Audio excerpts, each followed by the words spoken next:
Welcome back to another video, guys. I know I haven't posted in such a long time, but I'm finally back and I have a really interesting team here, and my opponent Greg here has a really interesting team. So looking at my opponent's team right now, it looks like my best starter would be the Mewtwo, because he's carrying Trick with the Choice Scarf.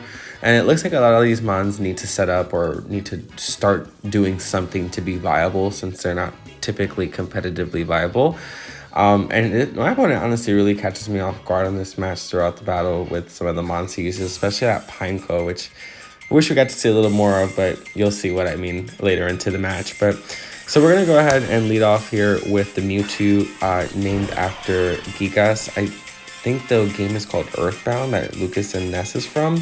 They're like, apparently Mewtwo's inspired by the main antagonist, but he leads off with a pair of keys here, Clef Key, Fisher Price out here. And he's going to set up his screen. So I go ahead and use the Choice Scarf, and now I'm anticipating that the Clef Key is going to swap, so I go for Trick again, but he ends up Fairy Locking me, which Fairy Lock is an interesting move because it's not like Mean Look, and it's not like Shadow Tag. It's only for one turn that you get locked in. So I'm assuming he tried to lock me in with the Fairy Lock so he can then swap while he had the Choice item, but I swapped the Choice item right back to me, and I didn't realize that when you swap a Choice item back onto you, you're not locked into Trick. And I went for the Aura Sphere just to test to see if it worked, and it did, but it did no damage at all. So I go ahead and swap into the Goldengu here, expecting another Dazzling Gleam to hit, but he ends up swapping, so we got the double switch off, and he goes for Ice Beam. That does minimal damage, but he does go ahead and activate the weakness policy from me using Make It Rain. It's about to make it rain on these hoes. Sorry. Anyway, so I get a special attack drop here, and I'm thinking, okay, considering Cragnol's faster than me, if there's any time for this dude to Terra and take out a really strong mine, it'd be at this point. So he does end up Terraing here, and I swap out to the Dondozo, expecting an Ice Beam, because it looked like if he was Terra Ice, the Ice Beam at stab with that Terra boost being at +2 could have possibly taken out my Goldango. I didn't do the damage calc from that, but if it didn't, my Life Orb definitely would have if I had stayed in with the Goldango. But I decided to switch to the Dondozo, and he goes for a Water Terra, so I definitely resist that, considering my Dondozo is especially defensive HP build with Curse, Earthquake, Wave Crash, and Rust with a Chesto Berry. So he brings in the Pineco. Now at this point in time, I'm like freaking out. I'm like, what is this Pineco gonna do? Like, this dude is here. He's not even fully evolved. What is he doing? So he goes for Curse. And I don't think he realizes that most Dondozo are usually going to be unaware. So I had gone for my Curse. He goes for Curse, and we're just cursing each other out across the field here. F you, whatever. But he goes for Curse again, gets a little greedy, and then I'm like, all right, he clearly doesn't know I'm unaware, because obviously the amount of damage that Wave Crash did, even though he's at +1 and probably Eviolite, it shouldn't have done that much, but it did. So that does go ahead and take out the Pineco. Didn't really get to see what shenanigans he was brewing, but he does end up switching next into the Spiritomb, which is a really clean, shiny, because it's how does the Spiritomb look like? I think it's like blue and it's like purple. Yeah, here we go. It almost looks like Will-O-Wisp almost. Like he has a whole bunch of Will-O-Wisp going around. But it's such a cool, dope shiny. I would love to hunt that thing. But he goes for the best option available, which would be obviously hitting me with special attack, considering now I have my defense boost. So this dude, obviously, again, doesn't realize that I have the Unaware ability. And he does end up going for a Nasty Plot once I go for the rest here on this turn. So I get back to full HP, get my Chesto Berry off, and he's going to go ahead and try to set up on me at this point to try and get as much damage off. But once again, Unaware, I don't care. I'm unfazed by whatever stat boost increase you do. I just want to kill everything in sight. So I'm pretty much having a Dondozo sweep here, having some fun shenanigans here. While you guys watch this beautiful sweep for Dondozo, since it'll be a little bit, considering Spiritomb is such a tank, I just wanted to say, thank you guys for watching this video. If you stayed after my 2-3 month hiatus, it's been a pretty hectic past 2 months, but I'm definitely going to be focusing more on just getting more content out there and just really getting involved in the Pokemon community. I even went to Pokemon Go Fest And that was my first time doing something like that. Went to New York, so that was super fun. That was such a vibe, and I really would love to meet more people that are involved in the Pokemon community, and I think that would just be a lot of fun to like get to know other trainers and what other people's interests are and strategies, and just have more people to hang out with, especially with DLC coming right around the corner. It's going to be such a blast exploring Kitakami and just seeing a new region with all these new mods. But anyway, so back to the battle here. Dondozo does go ahead and take out that Cryogonal. And I don't know if he was expecting a switch, thinking that the Reflect was going to help him after he brought in that Klefki, but again, Dondozo just doesn't care. He just wants to murder, and I went ahead and let him do that very thing. So the Tatsugiri comes out here against the Chef Master Dondozo. Pretty ironic that he almost killed me, and I barely did any damage to that thing. So I'm going to swap here, predicting the Dragon Pulse to get into my Iron Valiant. I see a pretty safe switch in to a Mon that will definitely outspeed it and take care of the Tatsugiri. My booster drive will activate the speed increase, and I have Swords Dance, Shadow Sneak, Spirit Break, and Close Combat on this thing. So I am going to go ahead and go for the Spirit Break. Don't really see a point to go for anything else. I did predict that the Carbink was going to come in as well, and I figured getting that minus special attack is going to be ideal in this situation since Carbink can learn Moonblast. But little did I know that Carbink can learn Iron Defense and Body Press on its already 150 base stat defense. So I was like, hold up, I'm gonna have to remake my Carbink because I did not think that it was actually this good. And granted, I am an Iron Valiant with a normal Terra, so this probably would have killed me regardless of what Pokemon it was, because Iron Valiant really isn't that tanky. He's pretty much a glass cannon.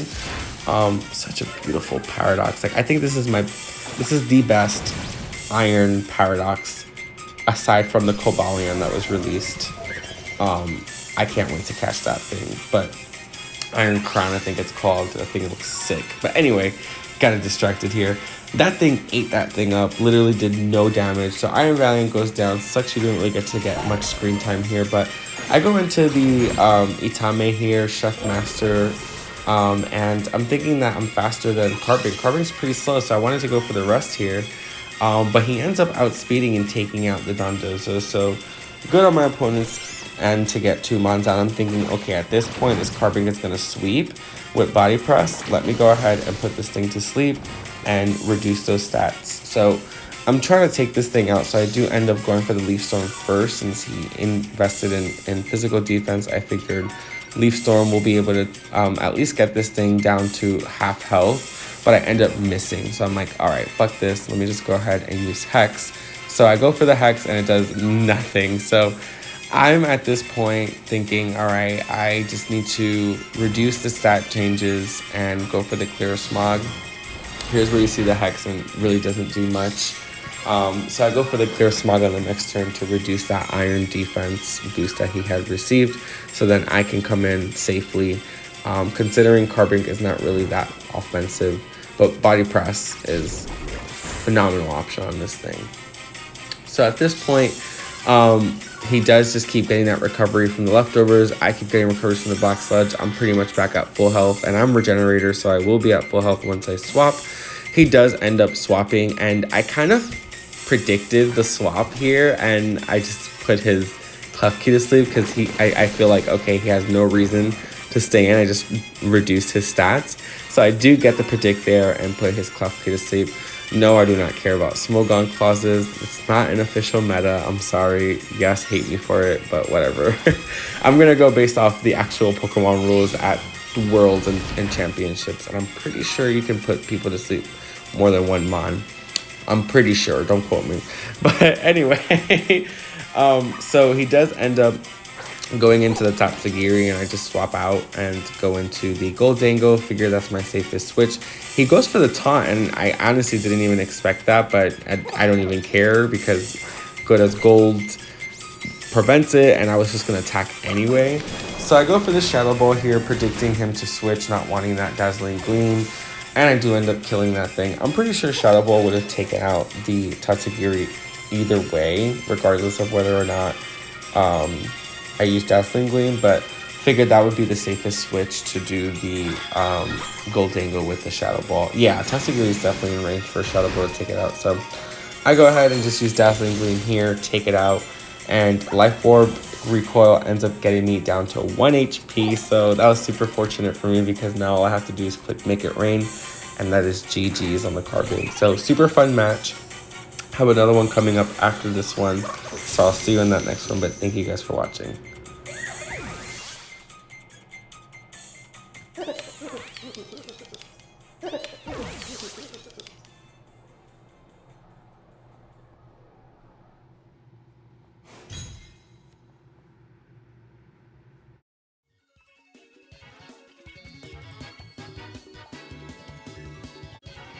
And we're back with round 2. So same team here, but different opponent. So now we're battling against Danny.